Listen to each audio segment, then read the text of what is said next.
નમસ્તે, માધવ સોલારમાં આપનું સ્વાગત છે. આજે આપણે આ વિડીયોમાં જોઈએ કે આપણું જે ટોરેન્ટનું બિલ છે તેને કઈ રીતે સમજવું. તો તે સમજવા માટે આપણે બે કિસ્સા લઈએ છીએ, જેમાંથી પહેલો કિસ્સો છે કે આપણું સોલાર પાવરનું જનરેશન છે તે આપણા ઘર વપરાશ કરતાં વધારે હોય.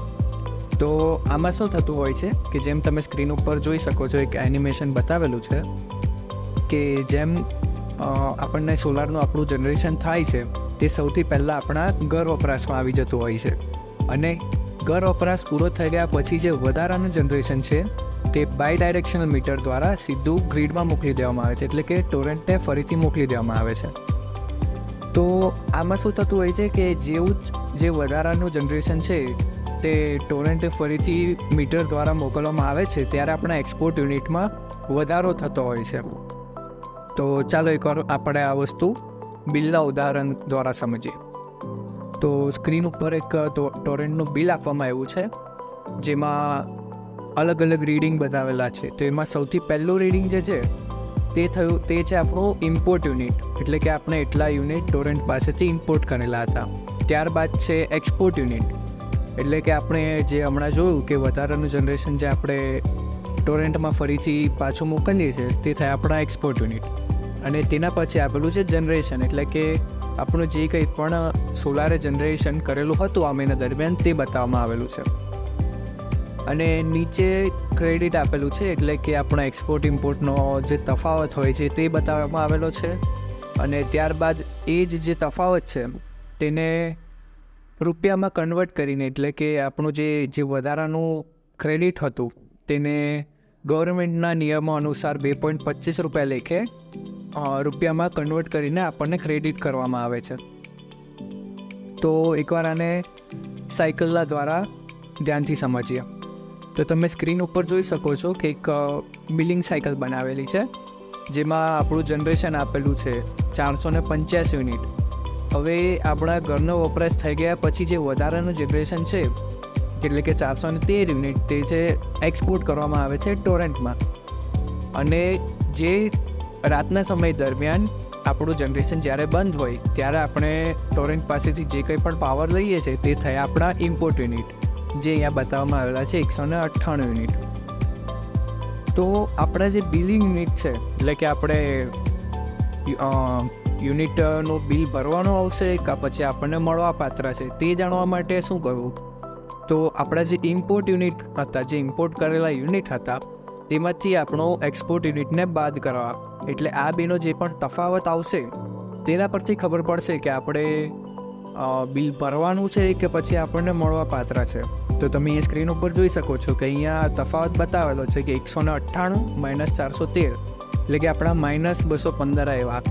હવે માઇનસમાં આવ્યા તેનો મતલબ શું કે આપણું જે પણ બિલ હતું તે માઇનસમાં આવ્યું, એટલે કે આપણે તે રકમ મળવા પાત્ર છે તે આપણે વધારાના યુનિટ ટોરેન્ટને એક્સપોર્ટ કર્યા અને ઓછા યુનિટ તેના પાસેથી લીધા હતા.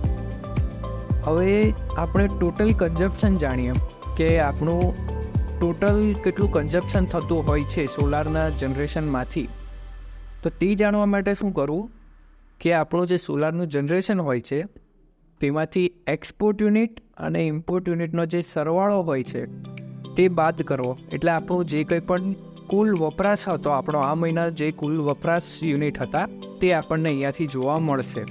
તો ચાલો મિત્રો, આપણે એક બીજો કિસ્સો લઈએ કે આપણો જે સોલાર પાવરનું જનરેશન હોય પણ આપણો જે વપરાશ છે ઘરનો તે આપણા જનરેશન કરતાં વધી જાય. તો આવા કિસ્સામાં શું થતું હોય છે? તો તેના માટે આપણે અહીંયા એક બીજું એનિમેશન મૂકેલું છે કે જેમ તમે જોઈ શકો છો કે એક વાદળછાયું વાતાવરણ બતાવવામાં આવ્યું છે. હવે વાદળછાયું વાતાવરણ હોય એટલે કે આ જે વાતાવરણના જે તફાવત હોય છે જે આપણા જનરેશન પર અસર કરતા હોય છે અને આપણો જે વપરાશ વધી જતો હોય છે. તો તે સમય દરમિયાન આપણે શું કરીએ કે આપણે એ જરૂરિયાતને પૂરી પાડવા માટે, આપણા વપરાશની જરૂરિયાતને પૂરી પાડવા ટોરેન્ટ પાસેથી પાવર લેતા હોય છે વધારે, ઇમ્પોર્ટ આપણું વધારે થતો હોય છે. તો આ કિસ્સામાં શું થાય કે આપણું જે મીટર છે તેમાં જે આપણા ઇમ્પોર્ટ યુનિટ જે બતાવેલા હોય છે તેમાં વધારો થતો જોવા મળે છે, કેમ કે આપણે ટોરેન્ટ પાસેથી પાવર લીધો. તો એકવાર આને બિલ સાથે જોઈએ. ચાલો, તો તમે અહીંયા જોઈ શકો છો કે અહીંયા એ મીટરમાં બતાવેલા છે 219 યુનિટ, એટલે કે ઇમ્પોર્ટ યુનિટ આપણા 219 છે. બી મીટરમાં આપણા એક્સપોર્ટ યુનિટ છે 145. હવે તમે અહીંયા જોશો કે ઇમ્પોર્ટ યુનિટ આપણા વધારે બતાવેલા છે અને આપણું જનરેશન છે 223 યુનિટની. તો આમાં જે આપણું ક્રેડિટ છે તે છે 74. હવે તમે અહીંયા જોશો કે આ કોઈ માઇનસની નિશાની નથી અને નીચે જે આપણને રૂપિયામાં કન્વર્ટ કરીને બતાવેલ છે તેમાં પણ કોઈ માઇનસનો ઉલ્લેખ કરવામાં આવ્યો નથી. આ બધું પ્લસની નિશાનીમાં છે, એટલે કે આ બધું જે છે તે આપણે ભરવાપાત્ર થશે. એકવાર ચલો આને સાયકલ દ્વારા સમજીએ. તો તમે જોશો કે આપણા જે 223 યુનિટ હતા જનરેશનના, તેમાંથી દિવસ દરમિયાન વપરાશ જે કંઈ પણ થઈ ગયો, ત્યારબાદ જે કંઈ પણ થોડા ઘણા યુનિટ બચ્યા તે આપણે ટોરેન્ટમાં એક્સપોર્ટ કરી દીધા. હવે તમે જોશો કે ઇમ્પોર્ટ યુનિટ 219 છે, તો આટલા બધા વધી કઈ રીતે ગયા? હવે આમાં કેવું થતું હોય છે કે જે કંઈ પણ આપણો વપરાશ છે તે અચાનકથી વધી જતો હોય છે, કાં પછી જેમ હમણાં આપણે આગળ જોયું કે જેમ વાતાવરણની જે અસર થતી હોય છે આપણા સોલારના જનરેશન પર, તો એ સમય દરમિયાન આપણે જે કંઈ પણ ઇમ્પોર્ટ કરાવતા હોઈએ છીએ તેનામાં વધારો થઈ શકે છે. આપણા વપરાશના હિસાબે એમાં વધારો જોવા મળી શકે છે. તો આ જે ઇમ્પોર્ટ યુનિટમાં વધારો થાય છે ત્યારે આપણા જે બિલિંગ યુનિટ હોય છે તેમાં વધારો થતો જોવા મળે છે. એટલે કે આપણો જે ઇમ્પોર્ટ અને એક્સપોર્ટનો જે તફાવત હતો તે તમે અહીંયા જોઈ શકો છો, એ પ્લસમાં છે 74 યુનિટ. તો આ જે 74 યુનિટ છે તે આપણે ભરવાપાત્ર ગણાય છે. અને જે ટોટલ કન્ઝપ્શન છે તે તો જે આપણે આગળ જોયું એ રીતે જ આવે છે કે સોલારનું જનરેશન છે તેમાંથી એક્સપોર્ટ અને ઇમ્પોર્ટ યુનિટનો સરવાળો બાદ કરવાનો રહેશે. તો મને આશા છે કે તમે ધ્યાનથી સમજી ગયા હશો અને હવે પછી તમને તમારું જે ટોરેન્ટનું મીટર બિલ છે અને સોલાર બિલ છે તો તે સમજવામાં તમને મુશ્કેલી ના પડે.